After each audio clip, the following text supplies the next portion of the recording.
So thank you all very much. As you just heard, the lady where it says Pete Service Center, which is an interesting way to identify her amongst the many companies that she owns, is Angela. Yeah, for some Angela's- reason I logged in under the Pete's, but again, doesn't matter.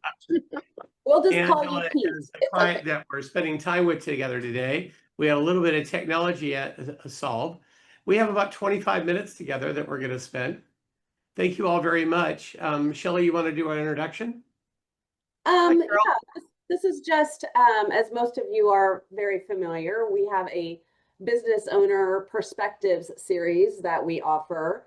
We do this about every other month or so where Joe interviews one of our clients. The idea is to get their insights around their business and growing that business, challenges related to that, succession considerations, whether they've exited or not exited, but some form of those considerations. So this morning we have Angela with us. Angela is an advisor as well, but this morning we're talking with her as an owner in the businesses that she owns and family businesses as well. So with that, Joe, I'm going to let you get started since we're a few minutes behind. Sounds good. Thank you. Thank you, Ella, and thank you, Steve. So good morning, Miss Angela. How are you this lovely day? No, I was just thinking you're running a pretty high risk of letting me speak without even telling me what it's all about. And that for the audience sake, I do not provide questions beforehand. I don't provide any of this is going to exactly be the content other than you've grown a business from nothing. You have a family working in the business as well. You've considered many options. Would you be willing to talk about that for our advisors so they can see in the mind of an entrepreneur how they think, how they process, how they choose their advisors, what their frustrations are?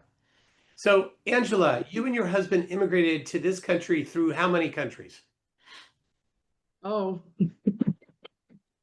it was from Ukraine to Moscow, Moscow to Vienna, Vienna to Rome, and Rome to Indianapolis. Sounds like the beginning of a great book. When Yeah. you left Ukraine, did you speak English? No, And did your husband speak English? no. I was 23 years old. He was 29. We had 5-year-old twins. We had my parents, my grandparents with us, my sister. We were given basically 3 months to pick up our stuff and leave. We were allowed to take one suitcase per person and $72. So we left very quickly without actually knowing where we're going. So just hope and faith. Hope and faith. Now, you've been in the United States for how many years? Since 89, 36 years. And then what was the first you and your husband had jobs, but what was the first business that the two of you started? Okay. So when we came to US, we were a little overeducated for the 89 economy. So I started cleaning rooms at the Radisson Hotel for $3.25 an hour. Ilya knew a little bit how to fix cars, so he was a technician or mechanic's assistant for $6 an hour. So altogether, we were at $9.25. We made $18,000 first year. We saved 10 because we wanted to see if we can succeed the American way. Beautiful. So, and then what's your first business that you opened? So with that $10,000, we bought Pete's Service Center. So it was an auto repair facility, and it was our first business. So when we bought it, the story, I can write the book. So we are of a Jewish descent, and we bought the business from a guy who immigrated to the United States. Joe doesn't know the story. from Germany in 1945. So I don't know which side of the fence he was on after he left Germany and came to Indianapolis. But the first day when we bought the business and all of the employees figured out that we were Jews, they basically left. And we were just left two of us, me and my husband and two children. So by that time, so we bought the business 5 years into being in the States. I worked nights, days I worked at Pete's as a service writer. My husband was turning wrenches. And what he couldn't do, we were taking to the dealerships. We were upcharging 10% so we can at least pay the rent and the note to the bank. Our children were in school till 2, 3 o'clock after school. They were coming to the shop, learning the business, and did the service writing with me. So we've been through a lot of challenges, and we all did it together. So my son had, but he had a choice to stay in the shop and manage it as it's grown, or again in '97 I started an advisory business. I was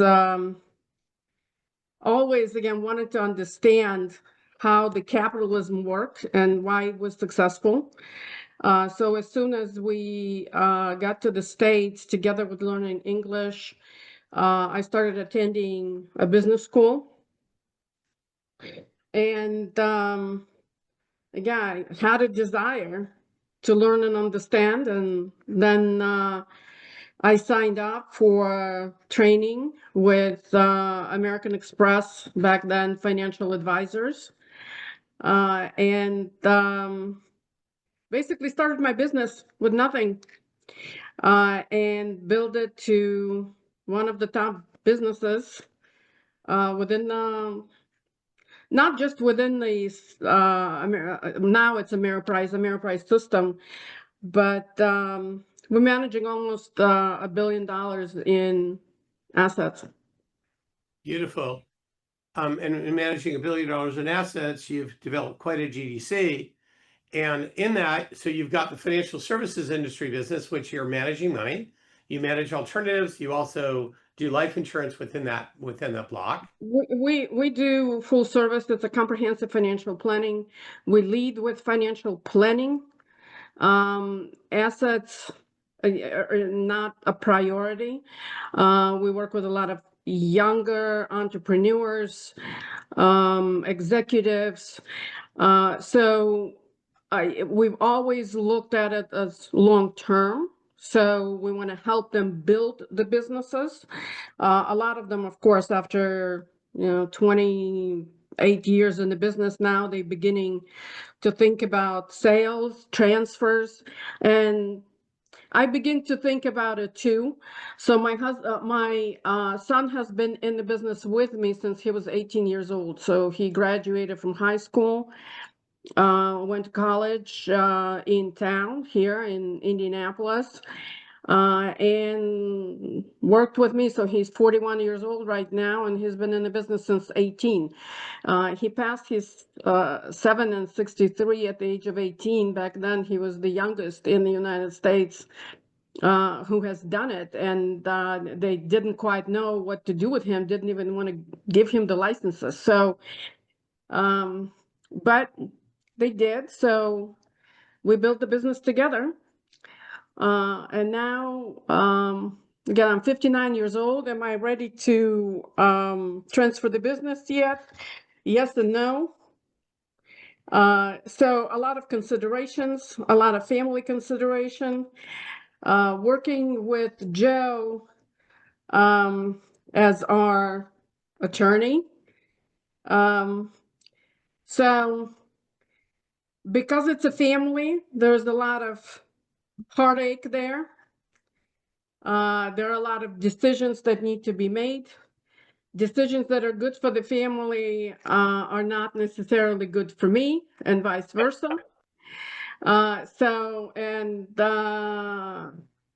Still looking for him for his guidance. So very difficult. We are selling my husband's business, our first business that we ever bought. We had numerous businesses throughout the years. We actually had 3 auto repair facilities. They're large facilities. They're not moms and pop shops. I mean, ours right now is 22,000 square feet, 18 bays, 15 people working there. So we finally decided to sell it because the family was not interested in it. And the financial practice, again, we have, as Joe said, financial planning, investment management, accounting, tax planning. We merged with an accounting firm a couple of years ago. I mean, we've been dating for almost 15 years, so it doesn't happen just overnight. And we decided to formally merge again just a couple of years ago. It's working for us. It's not working in the industry as well, so we're doing something well. So we, between us and the accounting firms, we're bringing around 100 million a year. Now concentrating on the businesses, on the business sales. I'm working right now with just 4 companies that once they sold within hopefully the next couple of years, it's also going to bring around a couple $100 million into the business. So this is who we are. I ask the questions. I don't have. Sure. And then I've noticed, because we've been lucky enough to work on some of those cases together, you tend to have salt of the earth, start from nothing, wonderful entrepreneurs who have been with you a long time that are radically loyal to you. Yeah, I am radically loyal to them. They're radically loyal to me. We have 98% client retention. So, and our clients are younger. So our average client age is 59. So, and we watch the average client age because that has a lot to do with the value of our business. So when the average client age ticked to 62, the valuation, our valuation that we do on the annual basis actually went down. And it was one of the reasons. So this is why I said we do work with younger people. And I mean, we do work with next generation, but what I see right now, next generation is not necessarily as successful. So we have to look at bringing other younger people with resources. So let me do Pete's for a minute. We'll go back to your main business. You've had a few other businesses that you've bought and sold through the years to acquire wealth and to both build cash flow and then acquire wealth. When you sell Pete's, there's going to be a bucket of money. Are you going to redeploy that into another business? Are you going to deploy that into financial services? What are you going to deploy that to? So we put Pete's for sale in November of last year, and I needed to get Pete's ready to be sold, right? So I'm an advisor, but it doesn't mean that my businesses were ready. So, and I tried to stay away from my husband's business anyway. This was his baby. So we had to get it ready. We hired an investment bank, one of the largest in the United States after the Goldman Sachs. The name is Generational. We have a lot of clients that are working with them all around the States, and I have one right now that is overseas. So been through the process with them. Again, we got it to the point where I can ask a certain dollar amount for the business. So I started with an end in mind. We have a couple of offers on the business, but then they're going to be doing their magic there. We'll see what's going to happen, but I anticipate that it is going to be sold. There's a lot of private equity that's looking at auto repair facilities right now. But most of them have been started by mechanics, and they're not necessarily business people, and now they're all getting older. So this is a good business opportunity to actually work with the auto repair facilities, because it is very hot right now. So private equity wants to buy as many of them as they possibly can if they run properly. So we got it ready. So as I said, hopefully it's going to be sold within the next couple of months. We going to be consulting on that one. What we're going to do with the money at this point of time, I don't need to do anything with that money. So we own a building. We're going to get around 10-11% on the building. And again, even if I put a couple $1 million in, not even in the markets, whatever that is, I get 4 or 5%, we're going to be okay. So financially, we are okay. We're just trying to get rid of the headaches and stress. That this is what we're trying to do. So my son is probably again going to be managing the money, just like he manages everything else. I don't even ask questions anymore. So Sure. And what has it been like? Your son has been working with you since he was 18. Your daughter, who's a CPA, has recently come back into the family after working for a large accounting firm, and they're working together. How are they getting along? So my children are twins, so they're 10 minutes apart. And my daughter is very much like me. She looks like me. She talks like me. She's me. She doesn't want to be me, but she's me, fortunately or unfortunately. So this is why it is very difficult for us to work together. So I had to step back and allow them to open up, right, and show everything that they made from. So fortunately, my children listened, right? So when they went to college, I told them that, I know what they're good at and I know what they're not so good at. So my son was good in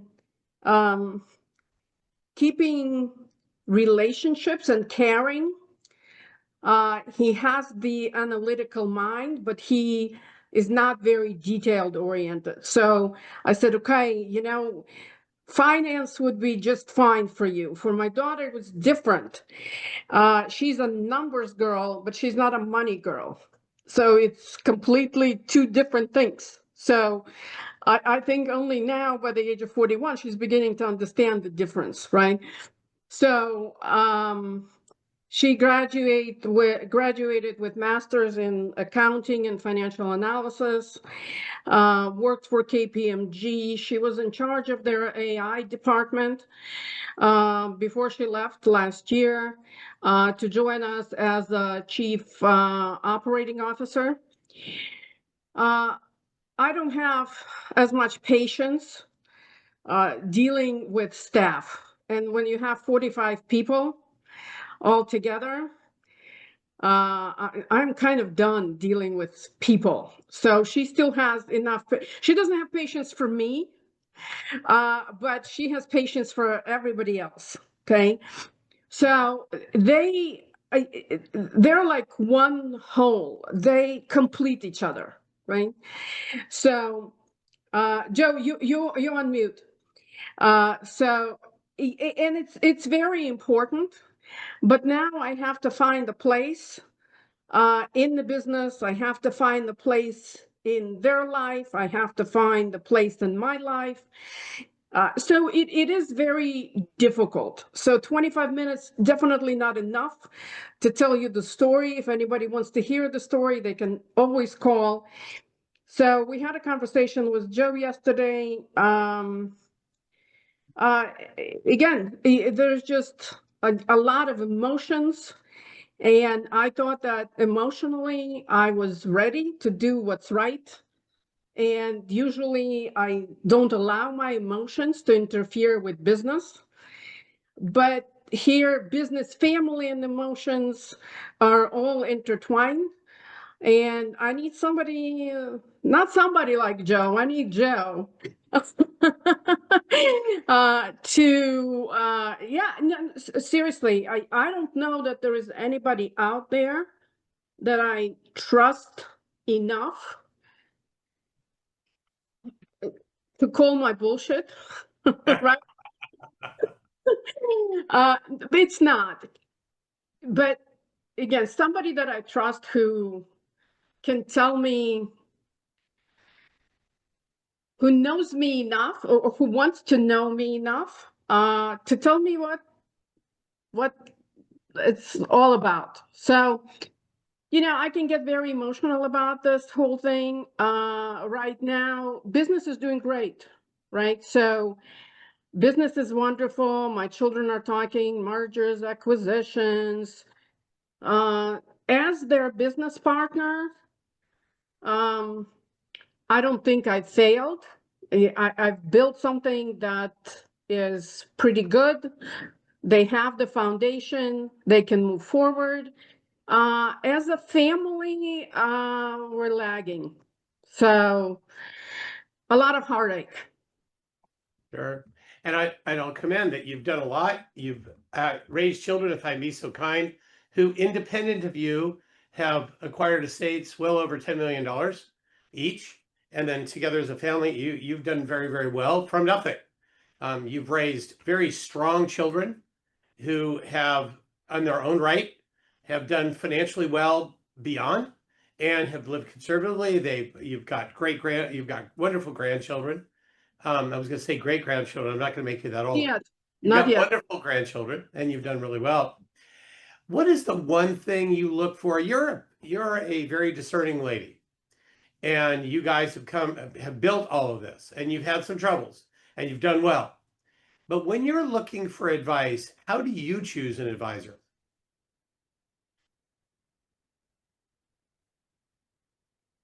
Has to be a connection. It's very difficult for me to choose an advisor. And, I think I told you the first time we met that I'm not an easy person to deal with. I'm just not easy. I think I ask questions that a lot of people don't know to ask. And I want somebody to be invested in me. Just like all of our clients, they don't want to be just a number, right? I want somebody to know me, to show me that, they understand everything, that they understand my emotions. As I tell people, I said, we couldn't afford to have emotions, right? So, and now everything is very emotional. So so I turned 59. It was tough. It was tough. 30 for me was tough. And 59 was tough because now I'm facing 60 and my husband is 65 and he's like, no way, Medicare? No, am I? Yes, you are there. So it's a new stage of our lives. We don't know how to handle it. When somebody says that this getting older shit is not for sissies, it's not. Every age has its pluses and minuses, but when you're getting to the third stage of your life, and that this is the final stage, what do you do? Do you take this money from the business? Do you invest in somebody else? Do you start having the headaches? Do you keep growing this family fortune? Do you start actually paying attention to yourself? Do you start having a life? But the problem is I don't know how to have a life. I don't know what that means. No, seriously. I work at 7 o'clock in the morning and I work at 11 o'clock in the evening. And And oddly, your children do the same thing. they do the same thing. And they started having issues with their spouses because of that. And their spouses don't get it. They don't understand the drive, the desire, the family business, the responsibility that we have for other people. We have 600 clients. We're very small, very small. So, but they are our family. We take care of them. It's more than a family. So, and for somebody outside, it's very difficult to understand. So I had a goal by the time I'm 60 to train advisors who could take my clients and deliver the same services. And I can take testimonies from all of my clients that I used to handle that are being handled right now by other advisors who say they take the same great care of us as you ever did. So you've hit your goal a year early. I actually a couple of years early, yes. So I have advisors. So Len, as I said, has been with me since he was 18. I have another guy, Tom Tucker. So he's been with us since he graduated from college. So I took them young, and they got to the point where they're just wonderful people and wonderful advisors.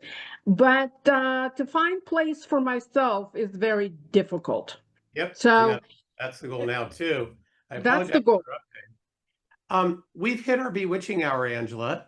Thank you for the openness and the direct conversation. Thanks for giving us a look into the mind of somebody who brought something from nothing, did not speak the language when they started out by, working as the cleaning rooms, and then saving enough money to buy the first auto plates because your husband knew how to turn a wrench, and working where he was turning the wrench and you were running the shop.